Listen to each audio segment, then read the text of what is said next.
Pirates the last royal treasure ಅಂತ. Sir, ಈಗ ನಾವು ತುಂಬಾ ಟೈಮ್ ವೇಸ್ಟ್ ಮಾಡದೆ ನಮ್ಮ ಮೈನ್ ಸ್ಟೋರಿ ಕಡೆಗೆ ಹೊರಟೋಗೋಣ.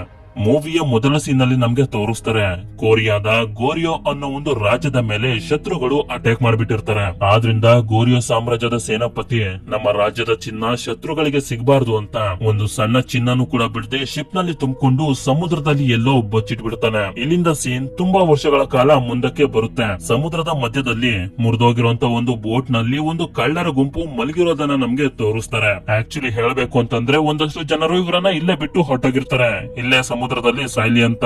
ಈ ಕಳ್ಳರ ಗುಂಪಿನ ಲೀಡರ್ ನ ಹೆಸರು ಜೂನ್ ಅಂತ. ಅಂದಂಗೆ ಇವರೆಲ್ಲರೂ ಬದುಕುವಂತ ಆಸೆನೆ ಬಿಟ್ಬಿಟ್ಟಿರ್ತಾರ. ಅಷ್ಟೇ ನಮ್ ಕತೆ ಮುಗೀತು ಅಂತ ಇವರೆಲ್ಲರೂ ಅನ್ಕೊಳ್ತಿರ್ಬೇಕಾದ್ರೇನೆ ಅಲ್ಲಿಗೆ ಪೈರೇಟ್ಸ್ ಗಳ ಶಿಪ್ ಬರುತ್ತೆ. ಈ ಶಿಪ್ ನ ಕ್ಯಾಪ್ಟನ್ ಹೆಸರು ಆಲಿಸ್ ಅಂತ.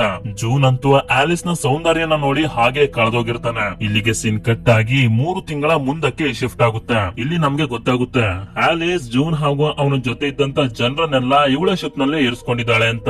ಇದೇ ಶಿಪ್ ನಲ್ಲಿ ನಮ್ಗೆ ಶಾಂಗ್ ಅನ್ನೋ ಒಬ್ಬ ವ್ಯಕ್ತಿನ ತೋರಿಸ್ತಾರೆ. ಶಾಂಗ್ ಅಂತೂ ಈ ಶಿಪ್ ನಲ್ಲಿ ತುಂಬಾನೇ ಬೋರ್ ಆಗೋಗಿರ್ತಾನೆ. ಯಾಕೆಂತಂದ್ರೆ ಇವರು ಬರೀ ಹೆಸರು ಮಾತ್ರ ಪೈರೇಟ್ಸ್ ಗಳು ಅಷ್ಟೇ, ಮೀನನ್ನ ಹಿಡಿಯೋದನ್ನ ಬಿಟ್ಟು ಇನ್ನೇನು ಕೂಡ ಮಾಡ್ತಿಲ್ಲ. ಕಡೆ ಪಕ್ಷ ಒಂದು ಬೇರೆ ಶಿಪ್ ನು ಲೂಟಿ ಮಾಡ್ಲಿಲ್ಲ ಅಂತ. 3 ತಿಂಗಳಿಂದ ಜೂನ್ ಹಾಗೂ ಅವನ ಜನರು ಇದೇ ಶಿಪ್ ನಲ್ಲಿ ಇರೋದ್ರಿಂದ ಆಲಿಸ್ ನ ಜೊತೆ ಇರುವಂತ ಪೈರೇಟ್ಸ್ ಗಳಿಗೆ ತುಂಬಾನೇ ಕೋಪ ಬಂದಿರುತ್ತೆ. ಇವ್ರೇನ್ ಹೋಗ್ತಾನೆ ಇಲ್ಲ, ಇಲ್ಲೇ ಸೆಟ್ಲ್ ಆಗ್ಬಿಟ್ಟಿದಾರಲ್ಲ ಅಂತ. ಹೀಗೆ ಇವರೆಲ್ಲರೂ ಸಮುದ್ರದಲ್ಲಿ ಟ್ರಾವೆಲ್ ಮಾಡ್ತಿರ್ಬೇಕಾದ್ರೆ ಇವರಿಗೆ ಜಪಾನ್ ನ ಒಂದು ಶಿಪ್ ಕಾಣಿಸುತ್ತೆ. ಇದನ್ನ ನೋಡಿ ಆಲಿಸ್ ಹಾಗೂ ಅವಳ ಜೊತೆ ಇದ್ದಂತ ಪೈರೇಟ್ಸ್ ಗಳಿಗೆಲ್ಲ ತುಂಬಾನೇ ಸಂತೋಷ ಆಗೋಗುತ್ತೆ. ಕೊನೆಗೂ ಒಂದು ಶಿಪ್ ಸಿಕ್ತಲ್ಲ ಲೂಟಿ ಮಾಡೋದಕ್ಕೆ ಅಂತ. ಅಷ್ಟೇ ಅಲ್ಲ, ಜೂನ್ ಕೂಡ ಶಿಪ್ ನ ನೋಡಿ ತುಂಬಾನೇ ಸಂತೋಷ ಪಡ್ತಾನೆ. ತುಂಬಾ ದಿನಗಳಾದ್ಮೇಲೆ ನಾನು ಕತ್ತಿ ವರ್ಷನ ಮಾಡಬಹುದು ಅಂತ. ಹೌದು, ಜೂನ್ ಒಬ್ಬ ಒಳ್ಳೆ ಫೈಟರ್. ಆದ್ರೆ ಅಲ್ಲಿರುವಂತ ಪೈರೇಟ್ಸ್ ಗಳು ಯಾರು ಕೂಡ ಅವನ ಮಾತನ್ನ ನಂಬೋದಕ್ ಹೋಗೋದಿಲ್ಲ. ಇವನೆಲ್ಲೋ ನಾಟಕ ಮಾಡ್ತಿದ್ದಾನೆ ಅಂತ ಇವನನ್ನ ಆಡ್ಕೊಳ್ಳೋದಕ್ಕೆ ಶುರು ಮಾಡ್ಬಿಡ್ತಾರೆ. ಸರಿ ಅಂತ ಹೇಳಿ ಇವರೆಲ್ಲರೂ ಆ ಜಪಾನ್ ನ ಶಿಪ್ ಹತ್ರ ಬರ್ತಾರೆ, ಆ ಶಿಪ್ ನ ಲೂಟಿ ಮಾಡೋದಕ್ಕೆ ಅಂತ. ನಾನ್ ಮೊದ್ಲು ಹೋಗ್ತೀನಿ ಅಂತ ಜೂನ್ ಏನೋ ಮುಂದೆ ಬಂದ್ಬಿಡ್ತಾನೆ. ಆದ್ರೆ ನಂತರ ಅವನಿಗೆ ಗೊತ್ತಾಗುತ್ತೆ ಅವನ ಹತ್ರ ಯಾವುದೇ ತರದ ವೆಪನ್ ಇಲ್ಲ ಅಂತ. ಇದರಿಂದ ಅವರೆಲ್ಲರೂ ಜೂನ್ ನ ಮೇಲೆ ಅಟ್ಯಾಕ್ ಮಾಡೋದಕ್ಕೆ ಶುರು ಮಾಡ್ಬಿಡ್ತಾರೆ. ನಂತರ ಆಲಿಸ್ ಕೂಡ ಆ ಜಪಾನ್ ನ ಶಿಪ್ ನ ಒಳಗಡೆ ಬಂದು ಅಲ್ಲಿರುವಂತ ಜನರ ಜೊತೆ ಫೈಟ್ ಮಾಡೋದಕ್ಕೆ ಶುರು ಮಾಡ್ತಾಳೆ. ಸರಿ ಆಯ್ತು, ನೋಡೇ ಬಿಡೋಣ ಇವನು ಯಾವ ತರ ಫೈಟರ್ ಅಂತ ಆಲಿಸ್ ಒಂದು ಕತ್ತಿನ ಜೂನ್ ಗೆ ಕೊಟ್ಟಾಗ ಜೂನ್ ತುಂಬಾ ಟೈಮ್ ಅನ್ನ ವೇಸ್ಟ್ ಮಾಡದೆ ಅಲ್ಲಿರುವಂತ ಒಬ್ಬೊಬ್ಬರ ಸೈನಿಕರ ಜೊತೆ ಫೈಟ್ ಮಾಡೋದಕ್ಕೆ ಶುರು ಮಾಡ್ತಾನೆ. ಅವನು ಆ ತರ ಫೈಟ್ ಅನ್ನ ಮಾಡ್ತಿರೋದನ್ನ ನೋಡಿ ಆಲಿಸ್ ಹಾಗೂ ಪೈರೇಟ್ಸ್ ಗಳೆಲ್ಲ ತುಂಬಾನೇ ಶಾಕ್ ಆಗಿ ಹೋಗ್ತಾರೆ. ನಂತರ ನೋಡ್ತಿದ್ದಂಗೆ ಜೂನ್ ಕಣ್ಣು ಮುಚ್ಚಿ ಕಣ್ಣು ಬಿಡೋಷ್ರಲ್ಲಿ ಆ ಶಿಪ್ ನಲ್ಲಿದ್ದಂತ ಎಲ್ಲಾ ಸೈನಿಕರನ್ನ ಸೋಲಿಸ್ಬಿಡ್ತಾನೆ. ನಂತರ ಆಲಿಸ್ ಹಾಗೂ ಅವಳ ಜೊತೆ ಇದ್ದಂತ ಜನರೆಲ್ಲ ಆ ಶಿಪ್ ನ ತಮ್ಮ ವಶಕ್ಕೆ ತಗೊಂಡು ಚೆಕ್ ಮಾಡಿದಾಗ ಆ ಶಿಪ್ ನಲ್ಲಿ ಅವರಿಗೆ ಒಣಗೋಗಿರುವಂತ ಮೀನುಗಳನ್ನ ಬಿಟ್ಟು ಇನ್ನೇನು ಕೂಡ ಸಿಗೋದಿಲ್ಲ. ಇವರನ್ನ ಈಗ ಏನ್ ಮಾಡೋದು ಅಂತ ಆಲಿಸ್ ಹಾಗೂ ಅವಳ ಜನರೆಲ್ಲ ಯೋಚನೆ ಮಾಡ್ತಿರ್ಬೇಕಾದ್ರೆ ಆ ಜಪಾನ್ ನ ಶಿಪ್ ನಲ್ಲಿದ್ದ ಒಬ್ಬ ಸಣ್ಣ ಹುಡುಗ ಮೇಲೆದ್ದು ಅವರಿಗೆ ಹೇಳ್ತಾನೆ, ನಾವು ಬರೀ ನಿಧಿನ ಹುಡ್ಕೊಂಡು ಇಲ್ಲಿಗೆ ಬಂದಿದ್ದು, ಪ್ಲೀಸ್ ನಮ್ಮನ್ನ ಬಿಟ್ಬಿಡಿ ಅಂತ. ನಿಧಿಯ ಹೆಸರನ್ನ ಕೇಳ್ತಿದ್ದಂಗೆನೆ ಅಲ್ಲಿರೋರೆಲ್ಲ ಅಲರ್ಟ್ ಆಗೋಗ್ತಾರೆ. ನಂತರ ಹುಡುಗನನ್ನ ನಿಧಿ ಎಲ್ಲಿದೆ ಅಂತ ಕೇಳಿದಾಗ ಹುಡುಗ ಒಂದು ಮ್ಯಾಪ್ ನ ತೋರಿಸ್ತಾನೆ. ಆ ಮ್ಯಾಪ್ ನ ಓದೋದಕ್ಕೆ ಯಾರಿಗೂ ಕೂಡ ಬರೋದಿಲ್ಲ. ಆಗ ಜೂನ್ ಅವರಿಗೆ ಓದಿ ಹೇಳ್ತಾನೆ, ಈ ಮ್ಯಾಪ್ ಬೇರೆ ಯಾವ್ದು ಅಲ್ಲ, ಗೋರಿಯೋ ಸಾಮ್ರಾಜ್ಯದ ಕಳೆದೋಗಿರುವಂತ ನಿಧಿಯ ಮ್ಯಾಪ್ ಅಂತ. ಗೋರಿಯೋ ಸಾಮ್ರಾಜ್ಯದ ನಿಧಿಯ ಬಗ್ಗೆ ಕೇಳ್ತಿದ್ದಂಗೆನೆ ಎಲ್ರು ಕೂಡ ತುಂಬಾನೇ ಖುಷಿ ಆಗೋಗ್ತಾರ. ಯಾಕೆಂತಂದ್ರೆ ಈ ಗೋರಿಯೋ ಸಾಮ್ರಾಜ್ಯದ ನಿಧಿ ಇಡೀ ಸಮುದ್ರದಲ್ಲೇ ತುಂಬಾನೇ ಫೇಮಸ್. ಆ ಮ್ಯಾಪ್ ನಲ್ಲಿ ಒಂದು ಆನೆಯ ದಂತ ಕೂಡ ಇರುತ್ತೆ. ಆದ್ರೆ ಅದ್ರ ಬಗ್ಗೆ ಅವರಿಗೆ ಏನು ಕೂಡ ಅರ್ಥ ಆಗುದಿಲ್ಲ. ಜೂನ್ ಆಲಿಸ್ ಕೇಳ್ತಾನೆ, ನಾವು ಈ ನಿಧಿನ ಹುಡುಕ್ಬಿಟ್ರೆ ನಮ್ಮ ಜೀವನದಲ್ಲಿ ನಮ್ಗೆ ಯಾವ ಕೊರತೆನೂ ಇರೋದಿಲ್ಲ, ನಾವು ಯಾವ್ದಕ್ಕೂ ಯೋಚನೆ ಮಾಡ್ಬೇಕಾಗಿ ಇಲ್ಲ ಅಂತ. ಆಗ ಆಲಿಸ್ ಕೂಡ ಸ್ವಲ್ಪ ಯೋಚನೆ ಮಾಡಿ ಸರಿ ಅಂತ ಒಪ್ಕೊಂಡು ಹೇಳ್ತಾಳೆ, ಎಲ್ಲಾ ತಯಾರನ್ನು ಮಾಡ್ಕೊಳ್ಳಿ, ನಾವು ಮ್ಯಾಪ್ ನಲ್ಲಿರುವಂತ ಜಾಗಕ್ಕೆ ಹೋಗ್ತಿದೀವಿ ಅಂತ. ಇದರಿಂದ ಎಲ್ಲಾ ಪೈರೇಟ್ಸ್ ಗಳು ತುಂಬಾ ಖುಷಿಯಿಂದಾನೆ ಎಲ್ಲಾ ತಯಾರನ್ನು ಮಾಡ್ಕೊಂಡು ಒಂದು ಐಲ್ಯಾಂಡ್ ಕಡೆಗೆ ಹೋಗೋದಕ್ಕೆ ಶುರು ಮಾಡ್ತಾರೆ. ಯಾಕೆಂತಂದ್ರೆ ಮ್ಯಾಪ್ ನಲ್ಲಿ ಇರುತ್ತೆ ನಿಧಿ ಬೇಕು ಅಂತಂದ್ರೆ ಆ ಐಲ್ಯಾಂಡ್ ಗೆ ಹೋಗಿ ಅಂತ. ತುಂಬಾ ಹೊತ್ತಾದ್ಮೇಲೆ ಇವರೆಲ್ಲರೂ ಸೇರಿ ಆ ಮ್ಯಾಪ್ ನಲ್ಲಿರುವಂತ ಐಲ್ಯಾಂಡ್ ಗೆ ಬಂದು ತಲುಪ್ತಾರೆ. ಆಲಿಸ್ ಆ ಮ್ಯಾಪ್ ನ ಇಟ್ಕೊಂಡು ಓದೋದಕ್ಕೆ ತುಂಬಾನೇ ಪ್ರಯತ್ನ ಪಡ್ತಾಳೆ. ಆದ್ರೆ ಎಷ್ಟೇ ಪ್ರಯತ್ನ ಪಟ್ರು ಅದ್ರಲ್ಲಿ ಏನ್ ಬರ್ದಿದೆ ಅನ್ನೋದೇ ಅವಳಿಗೆ ಅರ್ಥ ಆಗುದಿಲ್ಲ. ಆದ್ರಿಂದ ಜೂನ್ ಅವಳ ಹತ್ರ ಮ್ಯಾಪ್ ಅನ್ನ ಇಸ್ಕೊಂಡು ಅವ್ರೆಲ್ಲರಿಗೂ ಹೇಳ್ತಾನೆ, ಇನ್ಮೇಲಿಂದ ನಾನೇ ನಿಮ್ ಲೀಡರ್, ನಾನು ಹೇಳ್ದಂಗೆ ನೀವೆಲ್ಲರೂ ಕೇಳ್ಬೇಕು ಅಂತ.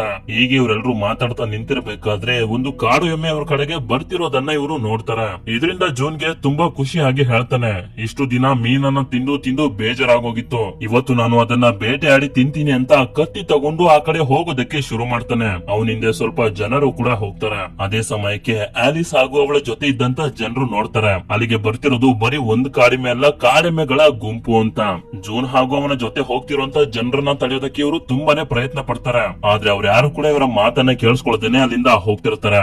ನಂತರ ಇವರೆಲ್ಲರೂ ಮುಂದೆ ಬಂದಾಗ ಇವ್ರಿಗೂ ಕೂಡ ಗೊತ್ತಾಗುತ್ತೆ ಕಾಡೆಮ್ಮೆಗಳ ಗುಂಪು ಬರ್ತಿರೋದು ಅಂತ. ಆ ಕಾಡೆಮ್ಮೆಗಳ ಗುಂಪು ಜೂನ್ ನ ಕೂಡ ತಮ್ಮ ಜೊತೆನೆ ಕರ್ಕೊಂಡು ಹೋಗಿ ಬೆಟ್ಟದಿಂದ ಕೆಳಗಡೆ ತಳ್ಬಿಡ್ತವೆ. ಇದನ್ನ ನೋಡಿ ಆಲಿಸ್ ಹಾಗೂ ಅಲ್ಲಿರುವಂತ ಜನರಿಗೆಲ್ಲ ತುಂಬಾನೇ ಬೇಜಾರಾಗುತ್ತೆ.